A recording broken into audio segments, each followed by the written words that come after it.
Welcome to the Female VC Lab podcast. I'm here with Julie. Give me in one line, give me your name, your title, and the name of Julie your fund. Castro Abrams, managing partner of the general partner of How Women Invest. And I'm also the CEO of this kick-ass network of top executive women called How Women Lead. Awesome.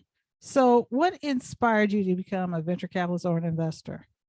Honestly, for me, it's all about equity and justice, which is probably different than a lot of people. But I started my career really trying to solve issues of racial and gender equity and poverty.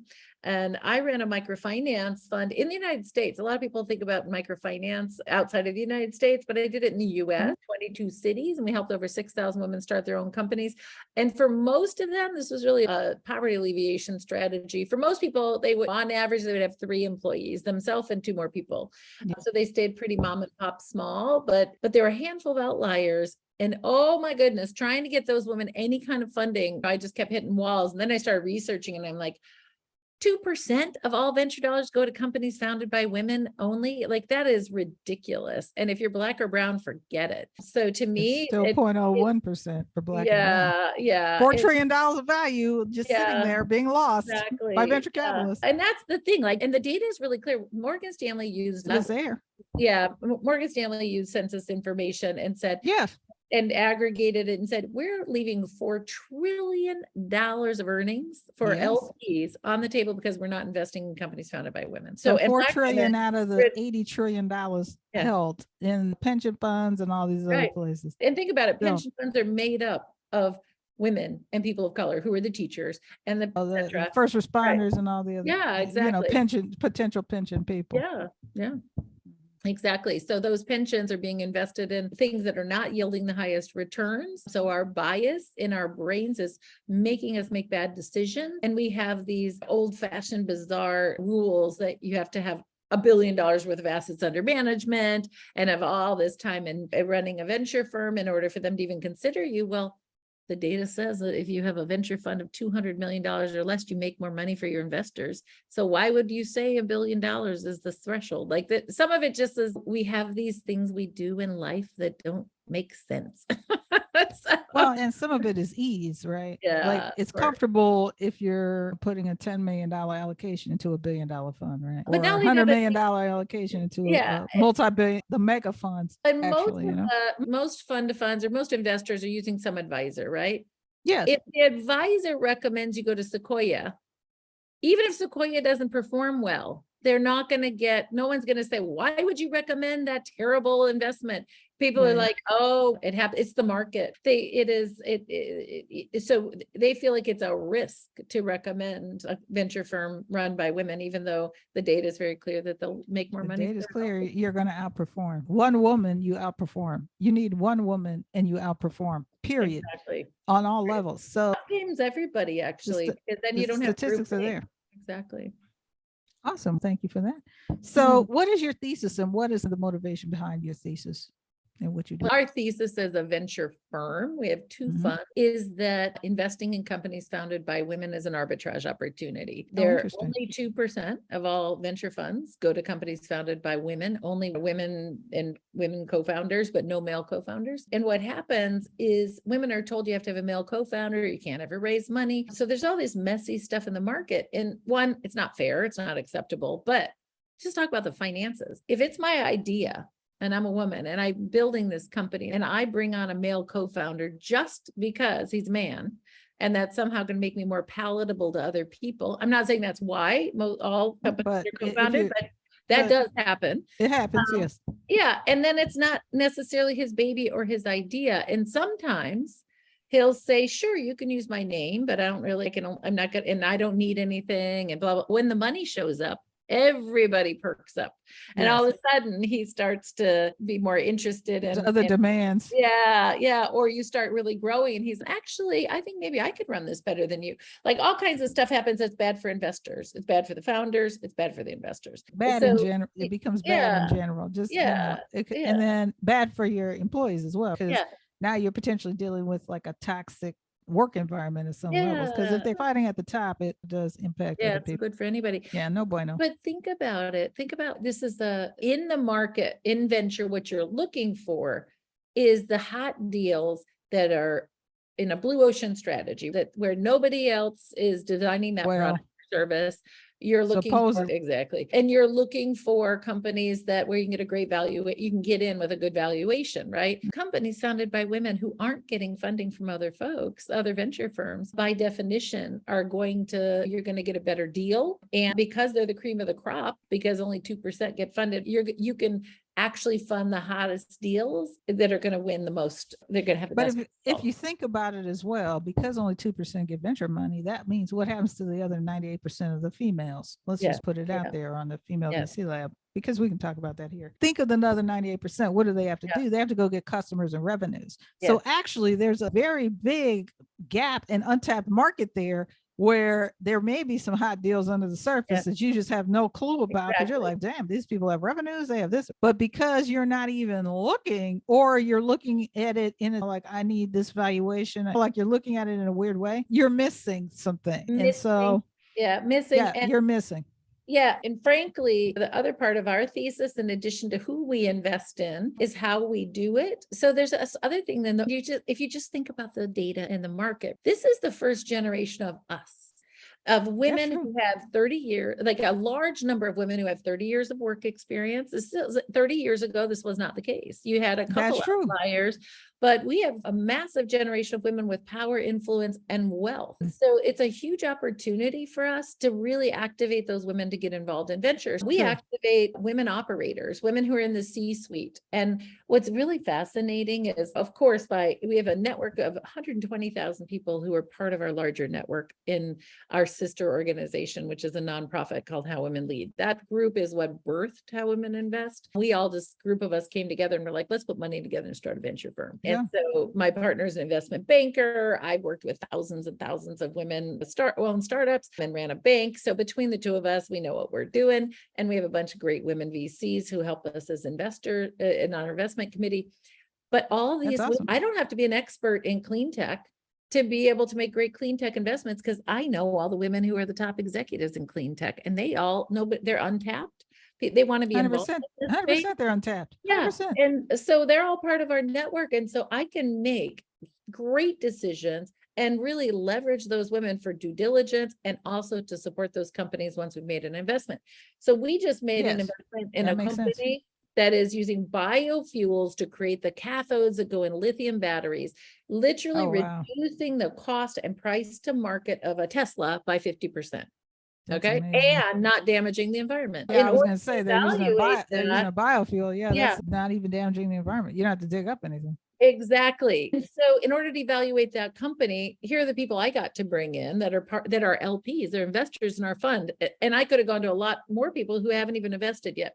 So one of the people literally is a biochemist and has been running 4 different companies, one of them Gel Pack, like all these really hot chemical companies. She sold her company and is now on the board of a private equity firm. So she could help evaluate the biochemistry side of things. And as a CEO of big companies. Then I've got someone who's been the president and CFO of Toyota Research Institute, which has been doing all this cutting edge work around driverless cars and electric vehicles. And then somebody who literally built the electric vehicle arm of Intel. So those 3 women alone as advisor, one to evaluate the financial investment opportunity, but also to advise as far as like not only advising, but just that initial analysis sometimes. You're like, hey, how do I make sure? Due diligence. So that's our thesis. Women are going to be a great arbitrage opportunity for investment. I love that. Because nobody else is investing in them. And then we can leverage kick-ass operators for both evaluation, but also supporting those companies over time. So that's really the magic right now. I would say the third thing that's really interesting is I have all these women, and I'm talking about women who've made $25-50 million on different exits, right? And they're like, no one has ever invited me to invest in venture.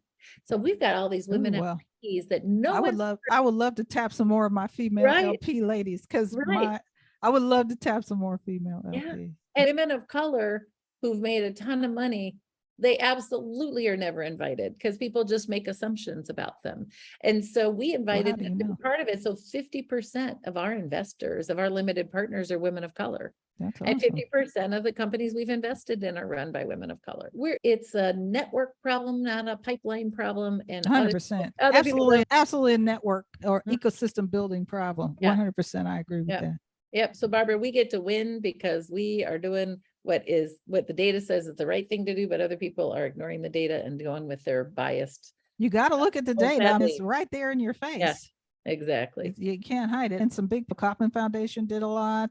3.3x versus 2.5x exits bigger. You're going to leave that. If you're talking about unicorn status, you're going to leave what, $700 million on the table? Yep. That makes no sense.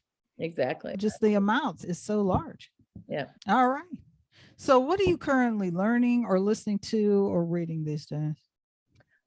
Oh, I'm pretty voracious about everything that I'm looking at and reading. So I do everything from venture kind of podcasts, like even things like Venture Stories, which is Village Global, which is really beautiful. Some of these things that are not quite as academic, if you will, but much more about the sort of inspiration and the hope around it. And then I love listening to other VCs, sort of what are they seeing and what are they learning? And frankly, mostly women. I feel like the depth that I get from the women who are running in venture is a whole nother level. And of course, I get my feeds that are sorted by everything women and everything in venture, and then industry specific stuff for the company.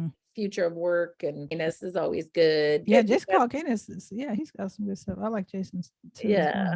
Yeah. So yeah, I dive deep into whoever we're going to make an investment in. I really go to town on like listening to the other venture investors who've invested in that company or reading up on whatever the trends are. So that takes plenty of my time. Just making sure I know what I'm doing when I make those. It takes a lot of time to do that. Yeah. I try not to research as well. And you have to be able to, this is nothing new for anyone listening to this, but you have to be able to read through the line. It may be new. They may not know that we do a lot of reading, and you got to be able to read fairly quickly and really gather and understand. Understand what's baloney, right? Yes. I think there's all this stuff that's very fantastical that's coming out about ventures in crisis. You know what? Last year, when the market was great, people were throwing spaghetti at a wall and not really doing due diligence when they were evaluating. 100%. And furthermore, the valuations were outrageous. And so if you have dry capital, if you cash look today, at what happened to Clubhouse. This is what why was even Clubhouse a thing? Anyway. Exactly. And so today you are in a whole different situation. You can have better valuation and everybody's been more disciplined. And I just think anyone has a disciplined, deep process is going to do better in this market. So I agree because why? You can see things. Yes. Like you're going to see some things, spot things that you would normally spot by being a little more lax, right? Yeah. Yeah. But then it's interesting. We'll talk about that in the next question. So bonus question, everyone gets it. In 2 years, how do you see venture capital changing or evolving? I'm hoping that we have a big impact on how many women are getting funded. So here are a couple of things that are happening for us. One, we're building a pretty significant size venture firm. Our goal is $1 billion. We probably won't be there in 2 years, but in a couple more years after that. So we're not playing small. The other thing is I'm working on some legislation as well as some grants programs and things to change the ecosystem so that we're supporting women-run venture firms in a bigger way. And that includes, supporting the startup costs for women-run venture firms, aggregating some of the professional services resources so that they have an easier road and don't have to waste much time and money. Who do you even use? Exactly. There's some common people around, but it is outrageous how they all the fees and someone tried to tell us it'll be $250,000 to put together legal docs for our next fund. And are you insane? That's a lot. Literally, we've already had 3. You're just replicating what we already did, that they already did. That doesn't make any sense. So there's just people who are getting rich off of this space frankly, there's ways around it. And then I want to put a fund of funds together that incentivizes funds and brings along investors to fuel women-run venture firms, that also incentivizes them to invest directly in companies founded just by women, because we have to move that 2% number. So I want to move all those. We got to move those needles. Otherwise. Yeah, I'm going to pull all those levers, including I want to get 10,000 women investing in venture for the first time. So without doing any real work, we've gotten 350 women who have invested for the first time with us. And 30% of them within 12 months invest in another venture firm. So they're getting the bug, like that invitation, that ease to get in. That's a big gets deal. them walking across the line and starting to step into the power play of it. More women investing, more money. Yeah, we need more female LPs. We need more female board members. It's so many. It's like a lot of vectors there. It's not just one. It sure is. All right. How do people contact you? You can find me at howwomeninvest.com, and you can certainly find me on LinkedIn. I've got a lot of LinkedIn connections, so I'm probably connected to someone you're connected to, whoever's listening. So Julie Castro, Castro Abrams, Abrams, or howwomeninvest.com.